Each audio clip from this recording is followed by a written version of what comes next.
सेपरी राउरकेला त्रिवेणी संगम कहुवा वेदव्यास पीठ में काउड़िया समागम देखा मिली। भोर 4टार काउड़िया माने ब्राह्मणी नदी में बुड़ पकाई वेदव्यास शैवपीठ में जल लगी कर संपर्क में आमको अधिक सूचना दौरान आम रिपोर्टर भवेश चौहान। श्रावण मासर प्रथम सोमवार राउरकेलार समस्त शैवपीठ चलचंचल हो उठी।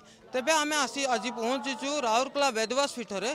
राज्यर कोण अनुकोणरू काउड़िया मानकर ये समागम होइछि। तेबे आम पाखे देखिपे किभली भाव में शिवलिंग कर पूजा अर्चना कर काउड़िया माने धूप दीप रे भक्तिमय परिवेश देखा जाउछि। एपटे सुदूर ढेंकानाल आप देखिपे सुदूर ढेंकानाल आसिचंती ए काउड़िया भक्त माने। आम पाखे किछि भक्त अछंती किभली भाव में आज महत्व रही पचार। आज दिन महत्व या जे श्रावण मास सबुठ पवित्र मास। तेणुक वर्षर यही पवित्र मास टी सबु भक्तगण अनै रही था केमिति श्रावण मास आरंभ हो। सही आरंभ सोमवार रे लोक माने राति पहांतारू उठी स्नान करी पवित्र स्नान करी गंगा जल सिंचन करी कौन सी नदी पीठ हो कि कौन सी पवित्र नदी पाखरे होई ताकू बालुका लिंग करी पूजा अर्चना करती। पूजा चली सदा बेले आम मास सारा भी पूजा करुचु।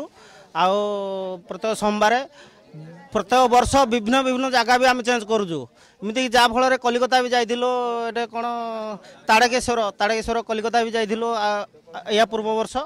ए वर्ष आसचु राउरकेला वेदव्यास ये पूजा अर्चना करी पानी उठे ठाकुर ढाड़ू। वेदव्यास पीठर किभली भाव में रही महत्व सुदूर ढेंकानाल आसुच्चंती काउड़िया भक्त माने एवं पूजा अर्चना करचंती।